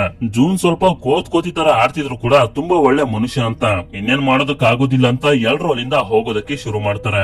ಆದ್ರೆ ಈ ಕಡೆ ನಮ್ಗೆ ಆ ಬೆಟ್ಟದ ಕೆಳಗಡೆ ತೋರಿಸ್ತಾರೆ ಜೂನ್ ಇನ್ನೂ ಕೂಡ ಒಂದು ಮರದ ಕೊಂಬೆನ ಹಿಡ್ಕೊಂಡು ನೇತಾಡ್ತಿರ್ತಾನೆ. ಅದೇ ಸಮಯಕ್ಕೆ ಇವನಿಗೆ ಆ ಕೊಂಬೆಯ ಪಕ್ಕ ಒಂದು ಆನೆಯ ದಂತ ಕಾಣಿಸುತ್ತೆ. ಈ ಕಡೆ ಎಲ್ರು ಅಲ್ಲಿಂದ ಹೋಗ್ತಿರ್ಬೇಕಾದ್ರೆ ಜೂನ್ ಮತ್ತೆ ಅಲ್ಲಿಂದ ಮೇಲ್ ಬರ್ತಿರೋದನ್ನ ನೋಡಿ ಎಲ್ರಿಗೂ ಕೂಡ ತುಂಬಾನೇ ಸಂತೋಷ ಆಗುತ್ತೆ. ಇದರಿಂದ ಆಲಿಸ್ ಕೂಡ ಒಳಗಡೆನೆ ತುಂಬಾನೇ ಸಂತೋಷ ಪಡ್ತಾಳೆ. ಆಗ ನಮ್ಗೆ ಗೊತ್ತಾಗುತ್ತೆ ಆಲಿಸ್ ಹಾಗೂ ಜೂನ್ ಇಬ್ರು ಇಷ್ಟ ಪಡ್ತಿದ್ದಾರೆ ಅಂತ. ಜೂನ್ ನ ಸೊಂಟದಲ್ಲಿರುವಂತ ಆನೆಯ ದಂತನ ನೋಡಿ ಅದನ್ನ ತಗೊಂಡು ಅವರೆಲ್ಲರಿಗೂ ಹೇಳ್ತಾಳೆ, ಈಗ ನನ್ಗೆ ಗೊತ್ತಾಗ್ತಿದೆ ಆ ಮ್ಯಾಪ್ ನ ಮೇಲೆ ಯಾಕೆ ಆನೆಯ ದಂತ ಇತ್ತು ಅಂತ. ಯಾಕೆ ಅಂತಂದ್ರೆ ಆ ನಿಧಿಯನ್ನ ಹುಡ್ಕೋದಕ್ಕೆ ಬೇಕಾಗಿರುವಂತ ನಿಜವಾದ ಮ್ಯಾಪ್ ಇದು. ಆ ನಿಧಿ ಎಲ್ಲಿದೆ ಅನ್ನೋದು ಈ ಆನೆಯ ದಂತದ ಮೇಲೆ ಬರ್ದಿದೆ ಅಂತ. ನಂತರ ಇವರೆಲ್ಲರೂ ಆ ಆನೆಯ ದಂತನ ತಗೊಂಡು ಮತ್ತೆ ಶಿಪ್ ಗೆ ಹೋಗೋದಕ್ಕೆ ರೆಡಿ ಮಾಡ್ಕೋತಿರ್ಬೇಕಾದ್ರೆ ಆಲಿಸ್ ಜೂನ್ ಹಾಗೂ ಅವನ ಜೊತೆ ಇರುವಂತ ಕಳ್ಳರ ಗುಂಪಿಗೆ ಹೇಳ್ತಾಳೆ, ನಾನು ನಿಮ್ನ 3 ತಿಂಗಳಿಂದನೂ ನನ್ನ ಶಿಪ್ ನಲ್ಲೇ ಇರೋದಕ್ಕೆ ಬಿಟ್ಟೆ. ಯಾಕೆ ಅಂತಂದ್ರೆ ನೀವು ಸಮುದ್ರದಲ್ಲಿ ಯಾವುದೇ ದಿಕ್ಕಿಲ್ದಂಗೆ ಬಿದ್ದಿದ್ರಿ. ಆದ್ರೆ ಇನ್ಮೇಲಿಂದ ನನ್ನ ಶಿಪ್ ನಲ್ಲಿ ಬರೀ ಪೈರೇಟ್ಸ್ ಗಳು ಮಾತ್ರ ಟ್ರಾವೆಲ್ ಮಾಡ್ಬೇಕು. ನೀವು ಇನ್ಮೇಲೆ ನಮ್ ಜೊತೆ ಜರ್ನಿ ಮಾಡ್ಬೇಕು ಅಂತಂದ್ರೆ ನೀವು ಕೂಡ ಪೈರೇಟ್ಸ್ ಗಳಾಗಿ ಕನ್ವರ್ಟ್ ಆಗ್ಬೇಕು ಅಂತಂದಾಗ ಅದಕ್ಕೆ ಜೂನ್ ಮಾತ್ರ ಯಾವುದೇ ಕಾರಣಕ್ಕೂ ಕೂಡ ಒಪ್ಕೊಳ್ಳೋದಿಲ್ಲ. ನಮ್ಗೆ ನಿಮ್ಮ ಗುಲಾಮರಾಗಿ ಇರೋದಕ್ಕೆ ಇಷ್ಟ ಇಲ್ಲ, ನಾನಿದಕ್ಕೆ ಒಪ್ಕೊಳ್ಳೋದಿಲ್ಲ ಅಂತ ಹೇಳ್ತಿರ್ತಾನೆ. ಆದ್ರೆ ಜೂನ್ ನ ಜೊತೆ ಇದ್ದಂತ ಜನರೆಲ್ಲ ಆಲಿಸ್ ನ ಕಂಡೀಷನ್ ಗೆ ಒಪ್ಕೊಂಡು ಆಲಿಸ್ ನ ಜೊತೆ ಮತ್ತೆ ಶಿಪ್ ಗೆ ಹೊರಟೋಗ್ತಾರೆ. ಆದ್ರಿಂದ ಜೂನ್ ಒಬ್ನೇ ಈ ಐಲ್ಯಾಂಡ್ ನಲ್ಲಿ ಉಳ್ಕೊಬಿಡ್ತಾನೆ. ನಂತರ ನಮ್ಗೆ ಮುಂದಿನ ಸೀನ್ ನಲ್ಲಿ ಲೀ ಅನ್ನೋ ಒಬ್ಬ ಫೈಟರ್ ಅನ್ನ ತೋರಿಸ್ತಾರೆ. ಇವನು ತುಂಬಾನೇ ಡೇಂಜರಸ್, ಕತ್ತಿ ಓರ್ಸಲಂತೂ ಎತ್ತಿದ ಕೈ. ಇವನು ಒಬ್ಬ ದರೋಡೆಕೋರನ ಹತ್ರ ಬಂದು ಅವನಿಗೆ ಹೇಳ್ತಾನೆ, ನಾನು ಗೋರಿಯೋ ಸಾಮ್ರಾಜ್ಯಕ್ಕೆ ರಾಜನಾಗ್ಬೇಕು ಅಂತಿದ್ದೀನಿ, ಅದಕ್ಕೆ ಒಂದು ಸೈನ್ಯದ ಅವಶ್ಯಕತೆ ಇದೆ. ನೀವೇನಾದ್ರೂ ನಿಮ್ಮ ಒಂದು ಸೈನ್ಯನ ನನಗೆ ಕೊಟ್ರೆ ಕಳೆದೋಗಿರುವಂತ ಗೋರಿಯೋ ಸಾಮ್ರಾಜ್ಯದ ನಿಧಿನ ಹುಡುಕಿ ತಂದು ಕೊಡ್ತೀನಿ. ಯಾಕೆ ಅಂತಂದ್ರೆ ನಾವು ಗೋರಿಯೋ ಸಾಮ್ರಾಜ್ಯದ ಸೇನಾಧಿಪತಿ ಫ್ಯಾಮಿಲಿಯನ್ನ ಹಿಡ್ಕೊಂಡು ಟಾರ್ಚರ್ ಮಾಡಿದಾಗ ಆ ನಿಧಿ ನಿಜವಾಗ್ಲೂ ಎಲ್ಲಿದೆ ಅನ್ನೋ ಲೊಕೇಶನ್ ನಮ್ಗೆ ಗೊತ್ತಾಯ್ತು ಅಂತ ಅಂದಾಗ ಅದಕ್ಕೆ ಈ ದರೋಡೆಕೋರನು ಕೂಡ ಸರಿ ಅಂತ ಒಪ್ಕೊಂಡು ಅವನ ಒಂದು ಆರ್ಮಿನ ಲೀ ಜೊತೆ ಕಳಿಸ್ತಾನೆ ಆ ನಿಧಿನ ಹುಡ್ಕೊಂಡು ತಗೊಂಡ್ ಬರೋದಕ್ಕೆ ಅಂತ. ಈ ಕಡೆ ಎಲ್ಲಾ ಪೈರೇಟ್ಸ್ ಗಳು ಆನೆಯದಂತ ಸಿಕ್ಕಿರೋದ್ರಿಂದ ಪಾರ್ಟಿನ ಮಾಡ್ತಿರ್ತಾರೆ. ನಾವು ಒಂದು ಸಲ ಆ ನಿಧಿನ ಹುಡುಕ್ಬಿಟ್ರೆ ನಾವು ತುಂಬಾನೇ ಶ್ರೀಮಂತರಾಗಿ ಹೋಗ್ತೀವಿ, ನಮ್ಗೆ ಯಾವುದೇ ತರದ ತೊಂದರೆ ಇರೋದಿಲ್ಲ ಅಂತ. ಆಗ ನಮ್ಗೆ ಗೊತ್ತಾಗುತ್ತೆ ಆಲಿಸ್ ಇನ್ನೂ ಕೂಡ ಶಿಪ್ ನ ಅದೇ ಐಲ್ಯಾಂಡ್ ಹತ್ರ ನಿಲ್ಸಿರ್ತಾಳೆ. ಜೂನ್ ಕೂಡ ಆಲಿಸ್ ನ ಕಂಡೀಷನ್ ಗೆ ಒಪ್ಕೊಂಡು ಅಂದ್ರೆ ಒಬ್ಬ ಪೈರೇಟ್ ಆಗಿ ಬರ್ಲಿ ಅಂತ. ಈ ಕಡೆ ನಮ್ಗೆ ಆ ಐಲ್ಯಾಂಡ್ ನಲ್ಲಿ ತೋರಿಸ್ತಾರೆ ಜೂನ್ ಆ ಶಿಪ್ ನ ನೋಡ್ಕೊಂಡೆ ಕಾಡಿನಲ್ಲಿ ಸಿಕ್ತಂತ ಗೆಡ್ಡೆ ಗಳನ್ನ ಕಿತ್ಕೊಂಡು ತಿಂತಿರ್ತಾನೆ. ಅಂದ್ರೆ ಇವನಿಗೂ ಕೂಡ ಪೈರೇಟ್ ಆಗಿ ಶಿಪ್ ಗೆ ಹೋಗೋದಕ್ಕೆ ಇಷ್ಟ ಇಲ್ಲ ಅಂತ. ನಂತರ ಎಲ್ರು ಶಿಪ್ ನಲ್ಲಿ ಮಲಗಿರ್ಬೇಕಾದ್ರೆ ಒಬ್ಬ ವ್ಯಕ್ತಿ ಆಲಿಸ್ ಹತ್ರ ಬಂದು ಹೇಳ್ತಾನೆ, ಆನೆಯ ದಂತನ ಯಾರೋ ಕದ್ಬಿಟ್ಟಿದ್ದಾರೆ ಅಂತ. ಆಗ ಇವರಿಗೆ ಗೊತ್ತಾಗುತ್ತೆ ಆ ಆನೆಯ ದಂತನ ಕದ್ದಿರೋದು ಬೇರೆ ಯಾರು ಅಲ್ಲ ಜೂನ್ ಅಂತ. ಅಲ್ಲಿಗೆ ಆಲಿಸ್ ಬಂದು ಜೂನ್ ಗೆ ಚೆನ್ನಾಗಿ ಹೊಡಿತಾ ಅವನನ್ನ ಕೇಳೋದಕ್ಕೆ ಶುರು ಮಾಡ್ತಾಳೆ ಆನೆಯ ದಂತ ಎಲ್ಲಿ ಅಂತ. ಆಗ ಜೂನ್ ಆಲಿಸ್ ಗೆ ಹೇಳ್ತಾ ಅರ್ಥ ಮಾಡ್ಸೋದಕ್ಕೆ ಶುರು ಮಾಡ್ತಾನೆ, ನಾನು ಆನೆ ದಂತನ ಕದಿಯೋದಕ್ಕೆ ಶಿಪ್ ಗೆ ಬಂದಿದ್ದೇನೋ ನಿಜ, ನೀನೇ ನನ್ನ ಹತ್ರ ಬಂದು ನಮ್ಮ ಶಿಪ್ ನಲ್ಲಿ ಬನ್ನಿ ಅಂತ ಬೇಡ್ಕೊಳ್ಳಿ ಅಂತ. ಆದ್ರೆ ನಾನು ಶಿಪ್ ನಲ್ಲಿ ಇದ್ದಂತ ದಂತನ ಕದಿತಿರ್ಬೇಕಾದ್ರೆ ನಿಮ್ಮ ಶಿಪ್ ನಲ್ಲಿ ಇದ್ದಂತ ಶ್ಯಾಂಗ್ ಅನ್ನೋ ಒಬ್ಬ ವ್ಯಕ್ತಿ ಅದನ್ನ ನೋಡ್ಬಿಟ್ಟ. ಆದ್ರಿಂದ ನಾನು ಅವನನ್ನು ಕೂಡ ಕರ್ಕೊಂಡು ಶಿಪ್ ನಿಂದ ಹೊರಗಡೆ ಬಂದ್ಬಿಟ್ಟೆ. ಆದ್ರೆ ಅವನು ನನ್ಗೂ ಕೂಡ ಮೋಸ ಮಾಡಿ ಆನೆ ದಂತನ ತಗೊಂಡು ಹೊರಟೋದ ಅಂತ. ಈ ಕಡೆ ನಮ್ಗೆ ಶ್ಯಾಂಗ್ ನ ತೋರಿಸ್ತಾರೆ. ಶ್ಯಾಂಗ್ ಅವನ ವೇಷನ ಬದಲಾಯಿಸಿಕೊಂಡು ಒಂದು ಐಲ್ಯಾಂಡ್ ಗೆ ಬಂದಿರ್ತಾನೆ. ಇಲ್ಲಿನ ಶ್ರೀಮಂತ ವ್ಯಕ್ತಿಗೆ ಆ ಆನೆಯ ದಂತನ ಮಾರೋದಕ್ಕೆ ಅಂತ. ಇವನು ಆ ಆನೆಯ ದಂತನ ಮಾರೋದಕ್ಕೆ ಒಬ್ಳು ಬ್ರೋಕರ್ ಕೂಡ ಇವನಿಗೆ ಸಹಾಯ ಮಾಡ್ತಿರ್ತಾಳೆ. ಅದೇ ಸಮಯಕ್ಕೆ ಜೂನ್ ಅಲ್ಲಿಗೆ ಬಂದ್ಬಿಡ್ತಾನೆ. ಆಗ ನಮ್ಗೆ ಗೊತ್ತಾಗುತ್ತೆ ಆಲಿಸ್ ಹಾಗೂ ಜೂನ್ ಎಲ್ರು ಕೂಡ ಇಲ್ಲಿಗೆ ಬಂದಿದ್ದಾರೆ ಅಂತ. ಆಲಿಸ್ ನ ನೋಡ್ತಿದ್ದಂಗೆನೆ ಶ್ಯಾಂಗ್ ಬೇಡ್ಕೊಳ್ಳೋದಕ್ಕೆ ಶುರು ಮಾಡ್ಬಿಡ್ತಾನೆ, ಏನೋ ಗೊತ್ತಿಲ್ಲದೆ ತಪ್ಪು ಮಾಡ್ಬಿಟ್ಟೆ, ನನ್ನ ಕ್ಷಮಿಸ್ಬಿಡಿ ಅಂತ. ನಿನ್ನ ಬಿಡೋ ಮಾತೇ ಇಲ್ಲ ಅಂತ ಹೇಳಿ ಆಲಿಸ್ ಶ್ಯಾಂಗ್ ಹಾಗೂ ಅವನಿಗೆ ಸಹಾಯ ಮಾಡ್ತಿದ್ದಂತ ಹುಡುಗಿನೂ ಕೂಡ ಕರ್ಕೊಂಡು ಶಿಪ್ ಗೆ ಬರ್ತಾಳೆ. ಇಲ್ಲಿ ಶ್ಯಾಂಗ್ ಆ ಹುಡುಗಿನ ಹಾಗೆ ಜೂನ್ ನ 3 ಜನರನ್ನ ಸಾಯಿಸಲೇಬೇಕು ಅಂತ ಎಲ್ಲಾ ಪೈರೇಟ್ಸ್ ಗಳು ರೆಡಿ ಮಾಡ್ಕೊಂಡಿರ್ತಾರೆ. ಇವರು ಮಾಡಿರುವಂತ ಮೋಸಕ್ಕೆ ಇದೇ ಸರಿಯಾದ ಶಿಕ್ಷೆ ಅಂತ. ಅಂದಂಗೆ ಹುಡುಗಿ ಹೆಸರು ಮಿಲೇನಾ ಅಂತ. ಇನ್ನೇನು ಇವ್ರು 3 ಜನ ಸಾಯಿಸಬೇಕು ಅಂತ ಅನ್ಕೊಳ್ಳೋ ಅಷ್ಟರಲ್ಲಿ ಜೂನ್ ಹೇಗೋ ಮಾಡಿ ಅವರಿಂದ ತಪ್ಪಿಸ್ಕೊಂಡು ಆನೆಯ ದಂತನ ತಗೊಂಡು ಆಲಿಸ್ ಗೆ ಹೆದರ್ಸ್ತಾನೆ, ನಾನು ಕೂಡ ನಿಮ್ ಜೊತೆ ಬರ್ತೀನಿ, ನಾನು ಕೂಡ ಈ ನಿಧಿಯನ್ನ ಹುಡ್ಕೋದಕ್ಕೆ ಸಹಾಯ ಮಾಡ್ತೀನಿ, ಇಲ್ಲ ಅಂತಂದ್ರೆ ಈ ಆನೆಯ ದಂತನ ನೀರಿಗೆ ಎಸ್ಬಿಡ್ತೀನಿ ಅಂತ. ಅದಕ್ಕೆ ಆಲಿಸ್ ಕೂಡ ಸರಿ ಅಂತ ಒಪ್ಕೋತಾಳೆ. ಯಾಕೆಂತಂದ್ರೆ ಆಲಿಸ್ ಕೂಡ ಜೂನ್ ನ ಅಷ್ಟು ಸುಲಭವಾಗಿ ಸಾಯೋದಕ್ಕೆ ಬಿಡ್ತಿರ್ಲಿಲ್ಲ, ಸುಮ್ನೆ ಅವನನ್ನ ಹೆದರ್ಸೋದಕ್ಕೋಸ್ಕರ ಈ ತರ ಮಾಡಿರ್ತಾಳೆ ಅಷ್ಟೇ. ನಂತರ ಇವರೆಲ್ಲರೂ ಸೇರಿ ಆ ಆನೆಯ ದಂತದ ಮೇಲಿರುವಂತ ಬಟ್ಟೆನ ತೆಗ್ದಾಗ ಅದ್ರ ಮೇಲೆ ಇವ್ರಿಗೊಂದು ಮ್ಯಾಪ್ ಕಾಣಿಸುತ್ತೆ. ಆದ್ರೆ ಮ್ಯಾಪ್ ಕೋಡ್ ವರ್ಡ್ ನಲ್ಲಿ ಇರುತ್ತೆ. ಇದರಿಂದ ಅದು ಯಾರಿಗೂ ಕೂಡ ಅರ್ಥ ಆಗೋದಿಲ್ಲ. ಆಗ ಅದನ್ನ ಜೂನ್ ಓದೋದಕ್ಕೆ ಶುರು ಮಾಡ್ತಾನೆ. ಯಾಕೆಂತಂದ್ರೆ ಇವನು ಕೂಡ ಮೊದಲು ಗೋರಿಯೋ ಸಾಮ್ರಾಜ್ಯದ ಸೈನ್ಯದಲ್ಲಿ ಇದ್ದವನೇ. ಜೂನ್ ಅವ್ರೆಲ್ಲರಿಗೂ ಹೇಳ್ತಾನೆ, ಇದ್ರ ಮೇಲೆ ಬರ್ದಿದೆ, ಆ ನಿಧಿಯನ್ನ ನಾವು ಹುಡುಕ್ಬೇಕು ಅಂತಂದ್ರೆ ಸಮುದ್ರದಲ್ಲಿರುವಂತ ಹೆಗಿಲ್ದೋ ಅನ್ನೋ ಒಂದು ಜಾಗಕ್ಕೆ ಹೋಗ್ಬೇಕು ಅಂತ. ಆ ಜಾಗದ ಹೆಸರನ್ನ ಕೇಳ್ತಿದ್ದಂಗೆನೆ ಎಲ್ಲರೂ ಕೂಡ ತುಂಬಾನೇ ಹೆದರ್ಕೊಬಿಡ್ತಾರೆ. ಯಾಕೆಂತಂದ್ರೆ ಜಾಗ ತುಂಬಾನೇ ಮಿಸ್ಟೀರಿಯಸ್ ಆಗಿರುತ್ತೆ. ಸಮುದ್ರದ ಒಳಗಡೆಯಿಂದಾನೆ ಒಂದು ನದಿ ಕೂಡ ಹರಿಯುತ್ತೆ. ಆಗ ಜೂನ್ ಅವರೆಲ್ಲರಿಗೂ ಹೇಳ್ತಾನೆ, ಹೌದು, ನಾವು ನಿಧಿನ ಹುಡುಕ್ಬೇಕು ಅಂತಂದ್ರೆ ಸಮುದ್ರದ ಒಳಗಡೆ ಹರಿಯುವಂತ ನದಿ ನೀರನ್ನ ಫಾಲೋ ಮಾಡ್ಕೊಂಡು ಹೋಗ್ಬೇಕು ಅಂತ. ಇದರಿಂದ ಆಲಿಸ್ ಹಾಗೂ ಅವಳ ಜೊತೆ ಇರುವಂತ ಪೈರೇಟ್ಸ್ ಗಳೆಲ್ಲ ತುಂಬಾ ಹೆದರ್ಕೊಂಡೆ ಬೇರೆ ದಾರಿ ಇಲ್ಲ ಅಂತ ಈ ಕೆಲ್ಸಕ್ಕೆ ಒಪ್ಕೋತಾರೆ. ನಂತರ ಇವರೆಲ್ಲರೂ ಸಮುದ್ರದಲ್ಲಿ ತುಂಬಾ ಹೊತ್ತು ಟ್ರಾವೆಲ್ ಮಾಡಿ ಕೊನೆಗೂ ಆ ಹೆಗಿಲ್ದೋ ಅನ್ನೋ ಒಂದು ಜಾಗಕ್ಕೆ ಬಂದು ತಲುಪ್ತಾರೆ. ಜಾಸ್ತಿ ಜನ ಹೋಗೋದು ಬೇಡ ಅಂತ ಸ್ವಲ್ಪ ಜನರು ಮಾತ್ರ ಒಂದು ಸಣ್ಣ ಬೋಟ್ ನಲ್ಲಿ ಆ ನದಿ ನೀರು ಹರಿಯುವಂತ ಜಾಗಕ್ಕೆ ಬರ್ತಾರೆ. ನಂತರ ಇವರು ಉಸಿರಾಡೋದಕ್ಕೆ ಈಸಿ ಆಗ್ಲಿ ಅಂತ ಒಂದಷ್ಟು ಹಂದಿಯ ಹೊಟ್ಟೆಗಳನ್ನ ಕಟ್ ಮಾಡ್ಕೊಂಡು ಇವರ ಜೊತೆ ತಗೊಂಡ್ ಬಂದಿರ್ತಾರೆ, ನೀರಿನ ಒಳಗಡೆ ಉಸಿರಾಡೋದಕ್ಕೆ ಈಸಿ ಆಗ್ಲಿ ಅಂತ. ನಂತರ ಇವರು ಸಮುದ್ರದ ಒಳಗಡೆ ಹರಿತಿರುವಂತ ನದಿ ನೀರನ್ನ ಫಾಲೋ ಮಾಡ್ಕೊಂಡು ಬಂದಾಗ ತುಂಬಾನೇ ಮಿಸ್ಟೀರಿಯಸ್ ಆಗಿರುವಂತ ಒಂದು ಗುಹೆ ಒಳಗಡೆ ಬಂದು ತಲುಪ್ತಾರೆ. ಇದೇ ಜಾಗದಲ್ಲಿ ಆ ನಿಧಿ ಇರ್ಬೋದು ಅಂತ ಎಲ್ರು ಕೂಡ ತುಂಬಾ ಆಸೆಯಿಂದ ಹುಡುಕೋದಕ್ಕೆ ಶುರು ಮಾಡ್ತಾರೆ. ಆದ್ರೆ ಎಷ್ಟೇ ಹುಡುಕಿದ್ರು ಯಾರಿಗೂ ಕೂಡ ನಿಧಿ ಇರುವಂತ ಒಂದು ಸಣ್ಣ ಸುಳಿವು ಕೂಡ ಸಿಗೋದಿಲ್ಲ. ಆಗ ಜೂನ್ ಅಲ್ಲಿರುವಂತ ಬಂಡೆಗಳ ಹಿಂದೆಯಿಂದ ಗಾಳಿ ಬರ್ತಿರೋದನ್ನ ಗಮನಿಸ್ತಾನೆ. ಎಲ್ಲರೂ ನಿಧಿ ಸಿಕ್ಕಿಲ್ಲ ಅಂತ ಬೇಜಾರ್ ಮಾಡ್ಕೊಂಡು ನಿಂತಿರ್ಬೇಕಾದ್ರೆ ಅಲ್ಲಿಗೆ ಜೂನ್ ಬಂದು ಅವರೆಲ್ಲರಿಗೂ ಹೇಳ್ತಾನೆ, ಆಲಿಸ್ ನಮ್ಮ ಕ್ಯಾಪ್ಟನ್ ಆಗಿರೋದ್ರಿಂದ ನಮ್ಮ ಜೀವಕ್ಕೆ ಏನು ಅಪಾಯ ಆಗದ ರೀತಿ ಕಾಪಾಡ್ಬೇಕಾಗಿರೋದು ಇವಳೆ. ನಮ್ಗೆ ಹೊಟ್ಟೆ ಹಸ್ವಾದಾಗ ಈಗ ಊಟನು ಕೂಡ ಇವಳೆ ತಂದ್ಕೊಡ್ಬೇಕು ಅಂತ ಇವನು ತುಂಬಾ ತಮಾಷೆಯಾಗಿ ಮಾತಾಡ್ತಿರ್ಬೇಕಾದ್ರೆ ಆಲಿಸ್ ನ ಕಡೆಯ ಒಬ್ಬ ಕ್ಯಾಪ್ಟನ್ ನಮ್ಮ ಕ್ಯಾಪ್ಟನ್ ಗೆ ಅವಮಾನ ಮಾಡ್ತೀಯ ಅಂತ ಹೇಳಿ ಜೂನ್ ನ ಜೊತೆ ಫೈಟ್ ಮಾಡೋದಕ್ಕೆ ಬರ್ತಾನೆ. ಆಗ ಜೂನ್ ಕೂಡ ಅವನನ್ನ ಎತ್ತು ಒಂದೇ ಸಲ ಆ ಗಾಳಿ ಬರ್ತಿದ್ದಂತ ಬಂಡೆ ಮೇಲೆ ಬಿಸಾಕ್ತಾನೆ. ಆ ಬಂಡೆ ಒಡೆದೋದಾಗ ಅದ್ರೊಳಗಡೆ ಮತ್ತೊಂದು ಜಾಗ ಇರೋದು ಎಲ್ಲರಿಗೂ ಕಾಣಿಸುತ್ತೆ. ಆಗ ಜೂನ್ ಅವರೆಲ್ಲರಿಗೂ ಹೇಳ್ತಾನೆ, ಈ ಜಾಗ ಈಗಾಗ್ಲೇ ನನ್ಗೆ ಮೊದ್ಲೇ ಗೊತ್ತಾಗಿತ್ತು, ನಿಮ್ಗೆ ಅದನ್ನ ಅರ್ಥ ಮಾಡ್ಸೋದಕ್ಕೆ ಹೀಗೆ ಮಾಡ್ದೆ ಅಂತ. ನಂತರ ಇವರು ಆ ಜಾಗದ ಒಳಗಡೆ ಬಂದಾಗ ತುಂಬಾ ಬಾಕ್ಸ್ ಗಳಲ್ಲಿ ಬೆಳ್ಳಿ ವಸ್ತುಗಳು ಇಟ್ಟಿರೋದು ಇವ್ರಿಗೆ ಕಾಣಿಸುತ್ತೆ. ಇದೇ ನಾವೆಲ್ಲರೂ ಹುಡ್ತಿರೋಂತ ನಿಧಿ ಅಂತ ಎಲ್ಲಾ ಪೈರೇಟ್ಸ್ ಗಳು ಖುಷಿ ಪಡ್ತಿರ್ಬೇಕಾದ್ರೆ ಜೂನ್ ಅದನ್ನ ನೋಡಿ ಅವರೆಲ್ಲರಿಗೂ ಹೇಳ್ತಾರೆ, ನಾ ಹುಡ್ತಿರೋಂತ ನಿಧಿ ಇದಲ್ಲ, ಇದು ಬರೀ ಬೆಳ್ಳಿ ವಸ್ತುಗಳು ಅಷ್ಟೇ. ಗೋರಿಯೋ ಸಾಮ್ರಾಜ್ಯದ ಅರಮನೆಯಲ್ಲಿ ಒಂದು ರೂಮ್ ನ ತುಂಬಾ ಚಿನ್ನದ ವಸ್ತುಗಳು ತುಂಬಿಕೊಂಡಿತ್ತು, ಅದನ್ನ ನಾವು ಹುಡುಕ್ಬೇಕಾಗಿರೋದು. ಈ ಬೆಳ್ಳಿಗಿಂತ ಚಿನ್ನ ಸಾವಿರಾರು ಪಟ್ಟು ಜಾಸ್ತಿ ಬೆಲೆ ಬಾಳುತ್ತೆ ಅಂತ ಅಂದಾಗ ಎಲ್ಲಾ ಪೈರೇಟ್ಸ್ ಗಳು ಸೇರಿ ಚಿನ್ನದ ನಿಧಿಯನ್ನ ಹುಡ್ಕೋದಕ್ಕೆ ಶುರು ಮಾಡ್ತಾರೆ. ಅದೇ ಸಮಯಕ್ಕೆ ಜೂನ್ಗೆ ಅಲ್ಲೊಂದು ಬಾವುಟ ಕಾಣಿಸುತ್ತೆ. ಈ ತರ ಬಾವುಟ ನಾನು ಯಾವತ್ತೂ ನೋಡಿಲ್ವಲ್ಲ, ಇದು ತುಂಬಾ ವಿಚಿತ್ರವಾಗಿದೆ ಅಂತ ಅವನು ಎತ್ಕೊಂಡು ನೋಡಿದಾಗ ಇವನಿಗೆ ಅರ್ಥ ಆಗುತ್ತೆ, ಇದು ಯಾವುದೇ ತರದ ಬಾವುಟ ಅಲ್ಲ, ಇದೊಂದು ಮ್ಯಾಪ್ ಅಂತ. ಹೀಗೆ ಜೂನ್ ಹಾಗೂ ಆಲಿಸ್ ಅದನ್ನ ನೋಡ್ತಿರ್ಬೇಕಾದ್ರೆ ಈ ಜಾಗ ಎಲ್ಲ ನಡ್ಗೋದಕ್ಕೆ ಶುರು ಆಗುತ್ತೆ. ಆಗ ನಮ್ಗೆ ಹೊರಗಡೆಯಿಂದ ತೋರಿಸ್ತಾರೆ, ಲೀ ಅವನ ಸೈನ್ಯದ ಜೊತೆ ಈ ಜಾಗಕ್ಕೆ ಬಂದು ತಲುಪಿರ್ತಾನೆ. ಇವನು ಕೂಡ ಆ ನಿಧಿಯನ್ನ ಹುಡ್ಕೋದಕ್ಕೆ ಇಲ್ಲಿಗೆ ಬಂದಿರ್ತಾನೆ. ಜೂನ್ ಹಾಗೂ ಆಲಿಸ್ಗೆ ಯಾರು ಒಳಗಡೆ ಬರ್ತಿದ್ದಾರೆ ಅಂತ ಗೊತ್ತಾಗಿ ಅಲರ್ಟ್ ಆಗ್ತಾರೆ.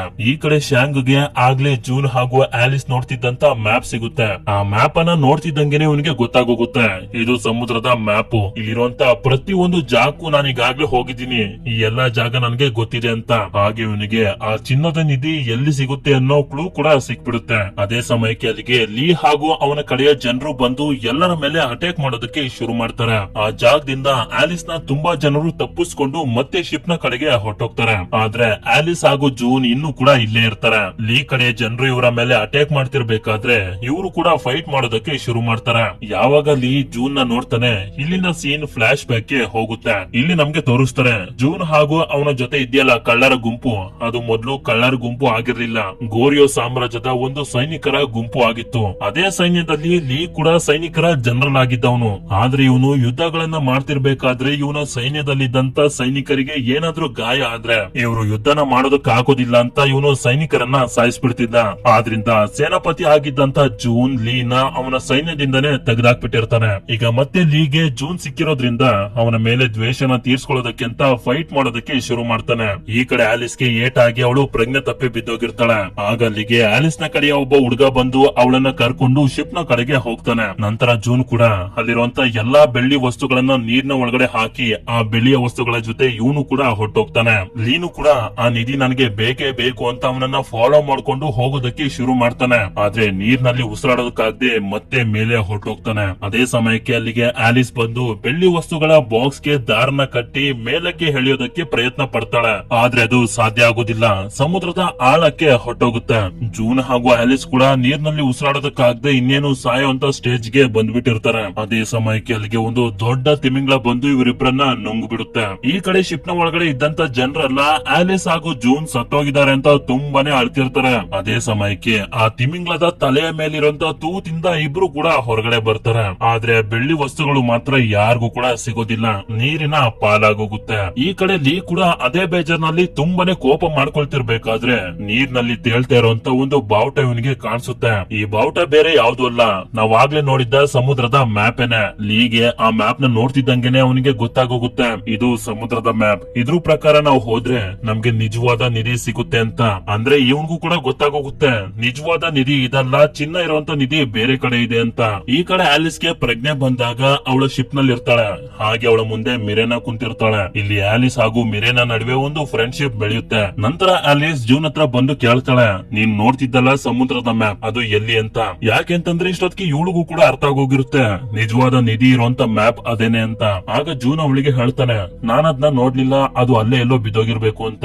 ಆಗ ಆಲಿಸ್ ಮತ್ತೆ ಅದೇ ಜಾಗಕ್ಕೆ ಹೋಗೋದಕ್ಕೆ ಶಿಪ್ ನ ತಿರ್ಗಿಸಿ ಅಂತ ಹೇಳ್ತಿರ್ತಾಳೆ. ಆಗ ಮಿರೇನಾ ಬಂದು ಅವರೆಲ್ಲರಿಗೂ ಹೇಳ್ತಾಳೆ, ಶ್ಯಾಂಗ್ ಆ ಮ್ಯಾಪ್ ನ ನೋಡ್ತಿದ್ದ ಇವನ ಹತ್ರನೇ ಇದೆ ಅಂತ. ಆಗ ಅವನ ಸುತ್ತಮುತ್ತ ಇದ್ದಂತ ಪೈರೇಟ್ಸ್ ಗಳೆಲ್ಲ ಅವನ ಬಾಡಿನ ಸಂಪೂರ್ಣವಾಗಿ ಚೆಕ್ ಮಾಡ್ತಾರೆ. ಆದ್ರೆ ಎಲ್ಲೂ ಕೂಡ ಆ ಮ್ಯಾಪ್ ಇವರಿಗೆ ಸಿಗೋದಿಲ್ಲ. ಯಾಕೆ ಅಂತಂದ್ರೆ ಈಗಾಗ್ಲೇ ನಾವು ನೋಡಿದ್ವಲ್ಲ ಆ ಮ್ಯಾಪ್ ಲೀಗೆ ಸಿಕ್ಕಿದ್ನ. ಆದ್ರಿಂದ ಶ್ಯಾಂಗ್ ನ ಮತ್ತೆ ಕಟ್ಟಾಕಿ ಅವನನ್ನ ಕೇಳೋದಕ್ಕೆ ಶುರು ಮಾಡ್ತಾರೆ. ನಿಜ ಹೇಳು, ಆ ಮ್ಯಾಪ್ ನ ಎಲ್ಲಿ ಬಚ್ಚಿಟ್ಟಿದ್ಯಾ ಅಂತ. ಅವನು ಪದೇ ಪದೇ ಹೇಳ್ತಾನೆ ಇರ್ತಾನೆ, ನನ್ಗೆ ಗೊತ್ತಿಲ್ಲ, ಅದು ಎಲ್ಲೋ ಕಳೆದೋಗಿದೆ ಅಂತ. ಆಗ ಆಲಿಸ್ ಅವಳ ಜನರಿಗೆ ಹೇಳ್ತಾಳೆ, ಸರಿ ಆಯ್ತು, ಇವನನ್ನ ಸಾಯಿಸ್ಬಿಡಿ, ಇವನ ಪ್ರಯೋಜನ ನಮ್ಗೆ ಇಲ್ಲ ಅಂತ. ಆಗ ಶ್ಯಾಂಗ್ ಅವಳಿಗೆ ಹೇಳ್ತಾನೆ, ನನ್ನ ಹತ್ರ ಮ್ಯಾಪ್ ಇಲ್ಲ ಹೌದು, ಆದ್ರೆ ನಾನ್ ನಿಮ್ಮನ್ನ ನಿಧಿ ಇರುವಂತ ಜಾಗಕ್ಕೆ ಕರ್ಕೊಂಡು ಹೋಗ್ತೀನಿ. ಯಾಕೆ ಅಂತಂದ್ರೆ ಮ್ಯಾಪ್ ನ ನಾನು ಕರೆಕ್ಟ್ ಆಗಿ ನೋಡಿದೀನಿ. ಆ ಮ್ಯಾಪ್ ನಲ್ಲಿ ಇದ್ದಂತ ಜಾಗಕ್ಕೆಲ್ಲ ಈಗಾಗ್ಲೇ ನಾನು ಹೋಗಿ ಬಂದಿದ್ದೀನಿ. ನಾನು ಚಿಕ್ಕ ವಯಸ್ಸಿಂದನೂ ಜಪಾನಿಯರ ಪೈರೇಟ್ ಶಿಪ್ ನಲ್ಲಿ ಇದ್ದೆ. ಜಪಾನ್ ನ ಪೈರೇಟ್ಸ್ ಗಳು ಎಲ್ಲಾ ಕಡೆ ಟ್ರಾವೆಲ್ ಮಾಡಿದ್ದಾರೆ. ನಾನು ಅವ್ರ ಜೊತೆ ಇದ್ದಿದ್ರಿಂದ ನನಗೂ ಕೂಡ ಜಾಗಗಳು ಗೊತ್ತು. ನಮ್ಗೆ ಈಗ ಆ ನಿಧಿ ಸಿಗ್ಬೇಕು ಅಂತಂದ್ರೆ ಬೋಗಿಸಾಮ್ ಐಲ್ಯಾಂಡ್ ಗೆ ಹೋಗ್ಬೇಕು ಅಂತ. ಆ ಐಲ್ಯಾಂಡ್ ನ ಹೆಸರನ್ನ ಕೇಳ್ತಿದ್ದಂಗೆನೆ ಎಲ್ರಿಗೂ ಕೂಡ ತುಂಬಾನೇ ಶಾಕ್ ಆಗೋಗುತ್ತೆ. ಯಾಕೆ ಅಂತಂದ್ರೆ ಈ ಬೋಗಿಸಾಮ್ ಐಲ್ಯಾಂಡ್ ಗೆ ಹೋಗ್ಬೇಕು ಅಂತಂದ್ರೆ ಸಮುದ್ರದ ತುಂಬಾನೇ ಭಯಂಕರವಾಗಿರುವಂತ ಸಿಡಿಲುಗಳನ್ನ ದಾಟಿ ಹೋಗ್ಬೇಕು. ಸರಿ, ಇನ್ನೇನ್ ಮಾಡೋದು, ನಮ್ಮ ಕಷ್ಟಗಳೆಲ್ಲ ಪರಿಹಾರ ಆಗ್ಬೇಕು ಅಂತಂದ್ರೆ ನಾವ್ ಇದನ್ನ ಮಾಡ್ಲೇಬೇಕು ಅಂತ ಎಲ್ರು ಕೂಡ ಅಲ್ಲಿಗೆ ಹೋಗೋದಕ್ಕೆ ತಯಾರಾಗ್ತಾರೆ. ಆದ್ರೆ ಇವರಿಗೆ ಆ ಐಲ್ಯಾಂಡ್ ಗೆ ಹೋಗೋದಕ್ಕೆ ದಾರಿನೇ ಗೊತ್ತಿರೋದಿಲ್ಲ.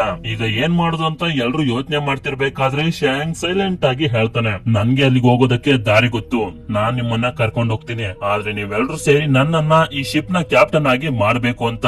ಇದರಿಂದ ಎಲ್ರು ತುಂಬಾ ಕೋಪ ಮಾಡ್ಕೊತಿರ್ಬೇಕಾದ್ರೆ ಅವನು ಹೇಳ್ತಾನೆ, ನನಗೆ ಚಿಕ್ಕ ವಯಸ್ಸಿಂದನೂ ಶಿಪ್ ನ ಕ್ಯಾಪ್ಟನ್ ಆಗ್ಬೇಕು ಅಂತ ತುಂಬಾನೇ ಆಸೆ ಇದೆ. ಈಗ ಅಷ್ಟು ಡೇಂಜರಸ್ ಆಗಿರುವಂತ ಜಾಗಕ್ಕೆ ನಾವು ಹೋಗ್ತಿದೀವಿ, ಮತ್ತೆ ಹಿಂದಿರುಗಿ ಬರ್ತೀವೋ ಇಲ್ವೋ ಅಂತಾನು ಕೂಡ ಗೊತ್ತಿಲ್ಲ.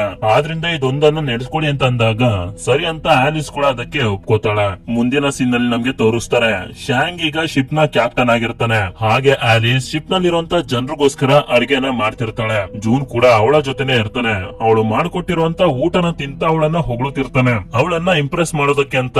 ಆದ್ರೆ ಈ ಕಡೆ ನಮ್ಗೆ ತೋರಿಸ್ತಾರೆ, ಪೈರೇಟ್ಸ್ ಗಳೆಲ್ಲ ಆಲಿಸ್ ಮಾಡಿರುವಂತ ಊಟನ ಮಾಡೋಕಾಗದೆ ವಾಂತಿ ಮಾಡ್ತಿರ್ತಾರೆ. ನಾನ್ ಮಾಡಿರುವಂತ ಅಡಿಗೆನ ಇಷ್ಟು ಇಷ್ಟಪಟ್ಟು ತಿಂತಿದ್ದಾನಲ್ಲ ಅಂತ ಜೂನ್ಗೆ ಇನ್ನೂ ಕೂಡ ತಿನ್ನೋದಕ್ಕೆ ಕೊಡ್ತಾಳೆ. ಆಗ ಜೂನ್ ಕೂಡ ಅದನ್ನ ತುಂಬಾ ಕಷ್ಟಪಟ್ಟು ತಿನ್ಕೋಬಿಡ್ತಾನೆ. ನಂತರ ಆಲಿಸ್ ಹಾಗೂ ಮಿಲೆನಾ ಸ್ವಲ್ಪ ಹೊತ್ತು ಮಾತಾಡ್ತಾ ಟೈಮ್ ಅನ್ನ ಸ್ಪೆಂಡ್ ಮಾಡ್ತಾರೆ. ನಂತರ ಆಲಿಸ್ ಯಾವ ಕೆಲಸದ ಟೆನ್ಷನ್ ಇಲ್ಲದೆ ತುಂಬಾ ನೆಮ್ಮದಿಯಾಗಿ ಆಕಾಶನ ನೋಡ್ತಿರ್ಬೇಕಾದ್ರೆ ಜೂನ್ ಅವಳನ್ನ ಇಷ್ಟಪಡ್ತಿರುವಂತ ವಿಷಯನ ಹೇಳ್ಬಿಡ್ತಾನೆ. ಹಾಗೆ ಜೂನ್ಗೂ ಕೂಡ ಗೊತ್ತಾಗುತ್ತೆ ಆಲಿಸ್ ಕೂಡ ಇವನನ್ನ ಇಷ್ಟಪಡ್ತಿದ್ದಾಳೆ ಅಂತ. ಮುಂದಿನ ಸೀನ್ ನಲ್ಲಿ ನಮ್ಗೆ ಲೀ ಹಾಗೂ ಅವನ ಸೈನ್ಯದವರನ್ನ ತೋರಿಸ್ತಾರೆ. ಇವರು ಕೂಡ ಆ ಮ್ಯಾಪ್ ನ ಸಹಾಯದಿಂದ ಬೋಗಿಸಾಮ್ ಐಲ್ಯಾಂಡ್ ಗೆ ಹೋಗ್ತಿರ್ತಾರೆ. ಲೀಗೆ ಆ ಮ್ಯಾಪ್ ನಲ್ಲಿ ಒಂದಷ್ಟು ಜನರ ತಲೆ ಸಿಕ್ಸಿರೋದು ಕಾಣಿಸುತ್ತೆ. ಆದ್ರೆ ಅದ್ರ ಬಗ್ಗೆ ಇವನಿಗೆ ಏನು ಕೂಡ ಅರ್ಥ ಆಗೋದಿಲ್ಲ. ಈ ಕಡೆ ಇವರೆಲ್ಲರೂ ಶ್ಯಾಂಗ್ ನ ಕ್ಯಾಪ್ಟನ್ಶಿಪ್ ನಲ್ಲಿ ಹಡಗನ್ನ ನಡೆಸ್ಕೊಂಡು ಹೋಗ್ತಿರ್ಬೇಕಾದ್ರೆ ನೋಡ್ತಾರೆ ಸಮುದ್ರದ ನೀರೆಲ್ಲ ಕುದಿಯೋದಕ್ಕೆ ಶುರು ಆಗುತ್ತೆ. ಇದನ್ನ ನೋಡಿ ಆಲಿಸ್ ಅವರೆಲ್ರಿಗೂ ಹೇಳ್ತಾಳೆ, ಯಾವುದೋ ಒಂದು ದೊಡ್ಡ ಅಪಾಯ ಬರೋ ಹಾಗಿದೆ, ನಮ್ಮ ಶಿಪ್ ಅನ್ನ ಕಾಪಾಡೋದಕ್ಕೆ ನಾವು ಎಲ್ಲಾ ತಯಾರಿನೂ ಮಾಡ್ಕೋಬೇಕು ಅಂತ. ಅದೇ ಸಮಯಕ್ಕೆ ಶ್ಯಾಂಗ್ ಅವರೆಲ್ಲರಿಗೂ ಬೈತಾ ಹೇಳ್ತಾನೆ, ನಾನು ಈ ಶಿಪ್ ನ ಕ್ಯಾಪ್ಟನ್, ನಾನು ಹೇಳೋವರೆಗೂ ಯಾರು ಏನು ಮಾಡಬಾರ್ದು ಅಂತ.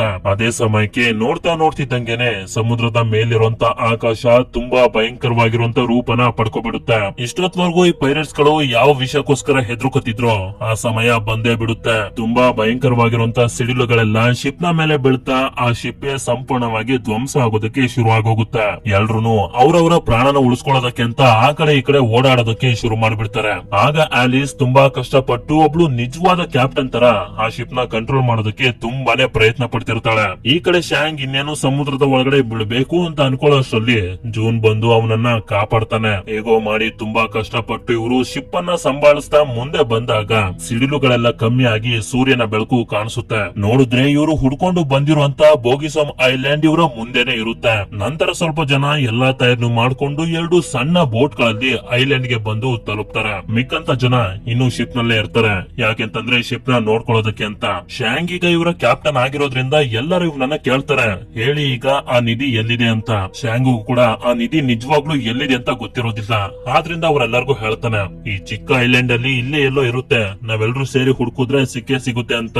ಈ ಕಡೆ ನಮ್ಗೆ ತೋರಿಸ್ತಾರೆ ಲೀ ಹಾಗೂ ಅವನ ಜನರು ಕೂಡ ಹೇಗೋ ಮಾಡಿ ಬೋಗಿಸಮ್ ಐಲ್ಯಾಂಡ್ ಗೆ ಬಂದು ತಲುಪ್ತಾರೆ. ಆ ನಿಧಿ ನಮ್ಗೆ ಸಿಕ್ಕೇ ಸಿಗುತ್ತೆ ಅಂತ ಇವರು ಕೂಡ ಹುಡುಕೋದಕ್ಕೆ ಶುರು ಮಾಡ್ತಾರೆ. ಶ್ಯಾಂಗುಗೆ ಆ ನಿಧಿ ಎಲ್ಲಿದೆ ಅಂತ ಗೊತ್ತಿಲ್ಲದೆ ಇರೋದ್ರಿಂದ ಅಲ್ ತೋಡಿ ಅಂತ ಗುಂಡಿಗಳನ್ನ ತೋಡಿಸ್ತಿರ್ತಾನೆ. ಹೀಗೆ ಗುಂಡಿಗಳನ್ನ ತೋಡ್ತಾ ಇರಿ, ಎಲ್ಲಾದ್ರೂ ಒಂದ್ ಕಡೆ ನಿಮ್ಗೆ ನಿಧಿ ಸಿಕ್ಕೇ ಸಿಗುತ್ತೆ ಅಂತ.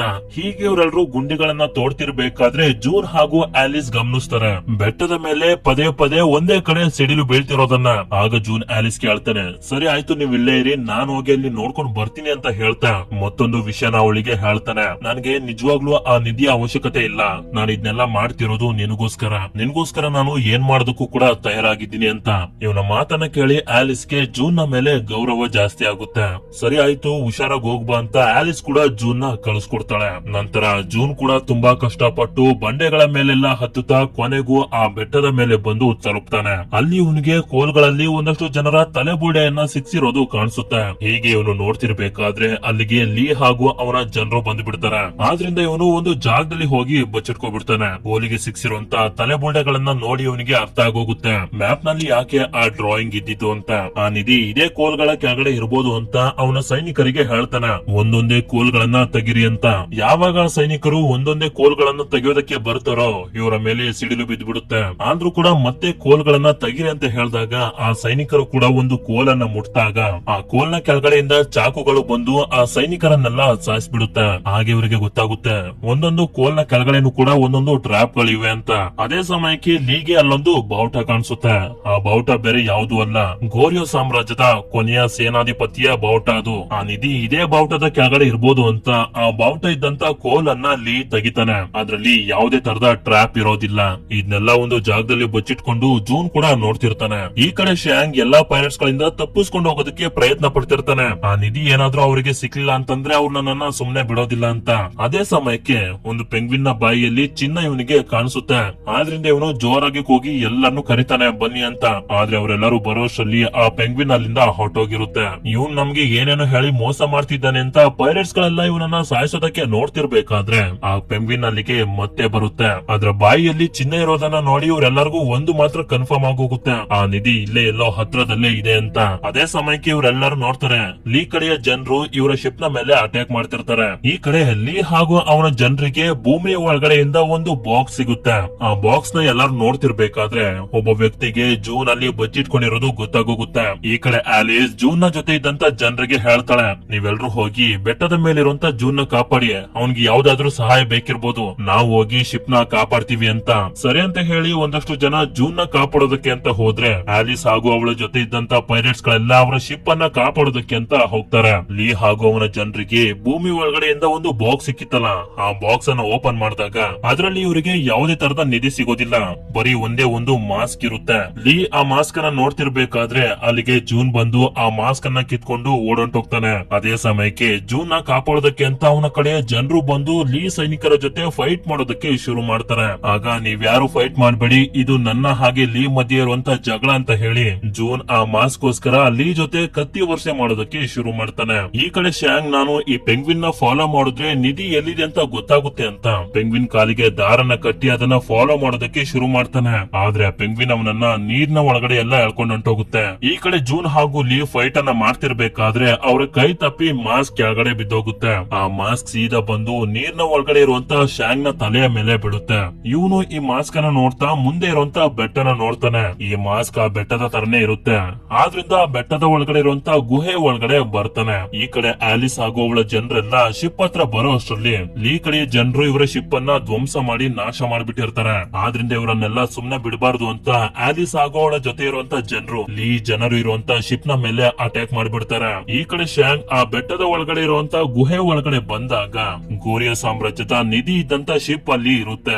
ನಂತರ ಇವನು ಆ ಶಿಪ್ ನ ಒಳಗಡೆ ಬಂದು ಶಿಪ್ ನಲ್ಲಿರುವಂತ ಚಿನ್ನನೆಲ್ಲ ನೋಡ್ತಿರ್ಬೇಕಾದ್ರೆ ಆ ಶಿಪ್ ನಲ್ಲಿ ವಾಸ ಮಾಡ್ತಿರುವಂತ ಪೆಂಗ್ವಿನ್ಸ್ ಗಳೆಲ್ಲ ಬಂದು ಇವನ ಮೇಲೆ ಅಟ್ಯಾಕ್ ಮಾಡೋದಕ್ಕೆ ಶುರು ಮಾಡ್ಬಿಡ್ತವೆ. ಈ ಕಡೆ ಆಲಿಸ್ ಹಾಗೂ ಅವಳ ಜನರೆಲ್ಲ ಲೀ ಜನರ ಜೊತೆ ಫೈಟ್ ಅನ್ನ ಮಾಡ್ತಾ ಎಲ್ಲರನ್ನ ಸಾಯಿಸ್ತಿರ್ಬೇಕಾದ್ರೆ ಗಮನಿಸ್ತಾರೆ ಈ ಶಿಪ್ ಇನ್ನೇನು ಧ್ವಂಸ ಆಗೋದ್ರಲ್ಲಿದೆ, ನಾವು ಇಲ್ಲೇ ಇದ್ರೆ ನಾವು ಕೂಡ ಸತ್ತೋಗ್ತೀವಿ ಅಂತ. ಅದೇ ಸಮಯಕ್ಕೆ ಆಲಿಸ್ ನೋಡ್ತಾಳೆ ಯಾವ್ದೋ ಒಂದು ಶಿಪ್ ಇವರ ಕಡೆ ಬರ್ತಿರುತ್ತೆ. ಗೋರಿಯೋ ಸಾಮ್ರಾಜ್ಯದ ಚಿನ್ನ ತುಂಬಿರುವಂತ ಶಿಪ್. ಶಾಂಗ್ ಹೇಗೋ ಮಾಡಿ ಆ ಶಿಪ್ ನ ಅಲ್ಲಿಂದ ಹೊರಗಡೆ ತಗೊಂಡ್ ಬಂದಿರ್ತಾನೆ. ಇನ್ನೇನು ಈ ಶಿಪ್ ಬ್ಲಾಸ್ಟ್ ಆಗ್ಬೇಕು ಅಂತ ಅನ್ಕೊಳ್ಳೋಷ್ಟ್ರಲ್ಲಿ ಆಲಿಸ್ ಹಾಗೂ ಅವಳ ಜೊತೆ ಇದ್ದಂತ ಜನರೆಲ್ಲ ಈ ಚಿನ್ನ ತುಂಬಿರುವಂತ ಶಿಪ್ ನ ಒಳಗಡೆ ಬಂದ್ಬಿಡ್ತಾರೆ. ನಾವು ಗೆದ್ಬಿಟ್ವಿ ಅಂತ ಇವರೆಲ್ಲರೂ ತುಂಬಾ ಖುಷಿ ಪಡ್ತಿರ್ಬೇಕಾದ್ರೇನೆ ಸಮುದ್ರದ ಆಳದಿಂದ ಲಾವ ಹೊರಗಡೆ ಬಂದು ಲೀ ಕಡೆಯ ಜನರು ಇದ್ದಂತ ಶಿಪ್ ಅನ್ನ ಧ್ವಂಸ ಮಾಡಿಬಿಡುತ್ತೆ. ಹಾಗೆ ಸಮುದ್ರದಲ್ಲಿ ದೊಡ್ಡ ದೊಡ್ಡ ಅಲೆಗಳೆಲ್ಲ ಎದ್ದು ಆಲಿಸ್ ಹಾಗೂ ಅವಳ ಜನರು ಇರುವಂತ ಶಿಪ್ ಕೂಡ ಕಂಟ್ರೋಲ್ ತಪ್ಪಿ ಹೋಗ್ತಿರುತ್ತೆ. ಆಗ ಆಲಿಸ್ ತುಂಬಾ ಧೈರ್ಯದಿಂದ ಆ ಶಿಪ್ ನ ಕಂಟ್ರೋಲ್ ಮಾಡೋದಕ್ಕೆ ಶುರು ಮಾಡಿ ಸಮುದ್ರದಲ್ಲಿ ಎದ್ದೊಳ್ತಿರುವಂತ ದೊಡ್ಡ ದೊಡ್ಡ ಅಲೆಗಳಿಂದ ತಪ್ಪಿಸ್ಕೊಂಡು ಹೇಗೋ ಮಾಡಿ ಎಲ್ಲರನ್ನ ಒಂದು ಸೇಫ್ ಆಗಿರುವಂತ ಜಾಗಕ್ಕೆ ಕರ್ಕೊಂಡ್ ಬರ್ತಾಳೆ. ಈ ಕಡೆ ಬೆಟ್ಟದ ಮೇಲೆ ಇನ್ನೂ ಕೂಡ ಜೂನ್ ಹಾಗೂ ಲೀನ ಮಧ್ಯೆ ಫೈಟ್ ನಡೀತಾನೆ ಇರುತ್ತೆ. ಹೀಗೆ ಫೈಟ್ ಮಾಡ್ತಾ ಮಾಡ್ತಾ ಲೀ ಜೂನ್ ಗೆ ಚುಚ್ಬಿಡ್ತಾನೆ. ಆದ್ರೆ ಜೂನ್ ಕೂಡ ಏನು ಕಮ್ಮಿ ಆಗಿರ್ಲಿಲ್ಲ. ಅವನು ಕೂಡ ಅವನಿಗೆ ಚುಚ್ಚಿ ಸಿಡಿಲು ಬಂದು ಅವನ ಮೇಲೆ ಬಿದ್ದು ಸಾಯೋ ಹಾಗೆ ಮಾಡ್ಬಿಡ್ತಾನೆ. ಇದೆಲ್ಲ ಆದ್ಮೇಲೆ ಜೂನ್ ಹಾಗೂ ಅವನ ಜೊತೆ ಇದ್ದಂತ ಜನರೆಲ್ಲ ತುಂಬಾ ಖುಷಿಯಾಗಿ ಐಲ್ಯಾಂಡ್ ನ ದಡದ ಹತ್ರ ಬಂದು ತಲುಪ್ತಾರೆ. ನಂತರ ಮುಂದಿನ ಸೀನ್ ನಲ್ಲಿ ನಮ್ಗೆ ತೋರಿಸ್ತಾರೆ ಈಗ ಜೂನ್ ಆಲಿಸ್ ಹಾಗೂ ಅವಳ ಜನರೆಲ್ಲ ಅನ್ಕೊಂಡಿದ್ದಂತ ಕೆಲಸ ಮುಗ್ದಿರುತ್ತೆ. ಹಾಗೆ ಜೂನ್ ಕೂಡ ಡಿಸೈಡ್ ಮಾಡ್ಬಿಟ್ಟಿರ್ತಾನೆ ನಾನೊಬ್ಬ ಪೈರೇಟ್ ಆಗಿ ಜೀವನ ಪೂರ್ತಿ ಆಲಿಸ್ ನ ಜೊತೆನೆ ಇರ್ಬೇಕು ಅಂತ. ಕೊನೆಗೂ ಜೂನ್ ಹಾಗೂ ಆಲಿಸ್ ಒಂದಾಗ್ತಾರೆ. ಈಗ ತುಂಬಾನೇ ಬೆಲೆ ಬಾಳುವಂತ ಗೋರಿಯೋ ಸಾಮ್ರಾಜ್ಯದ ಚಿನ್ನ ಇವ್ರ ಹತ್ರ ಇದೆ. ಆ ಚಿನ್ನನೆಲ್ಲ ತಗೊಂಡು ಇವರ ಮುಂದಿನ ಜೀವನನ ಬದುಕೋದಕ್ಕೆ ಅಂತ ಇವರೆಲ್ಲರೂ ಮುಂದೆ ಸಾಕ್ತಾರೆ. ಇಲ್ಲಿಗೆ ಈ ಮೂವಿ ಎಂಡ್ ಆಗುತ್ತೆ. ನಿಮ್ಮೆಲ್ಲರಿಗೂ ಈ ಮೂವಿ ಇಷ್ಟ ಆಗಿರುತ್ತೆ ಅಂತ ಅನ್ಕೊಂಡಿದ್ದೀನಿ. ಮೂವಿ ಇಷ್ಟ ಆಗಿತ್ತು ಅಂತಂದ್ರೆ ಲೈಕ್ ಮಾಡಿ, ವಿಡಿಯೋ ಹೇಗನ್ನಿಸ್ತು ಅಂತ ನನ್ಗೆ ಕಮೆಂಟ್ ಮಾಡಿ ತಿಳಿಸಿ. ಸರಿ, ಸಿಗೋಣ ಮತ್ತೊಂದು ಅಮೇಸಿಂಗ್ ಆಗಿರುವಂತ ವಿಡಿಯೋದಲ್ಲಿ. Until then stay tune mister explainer Kannada.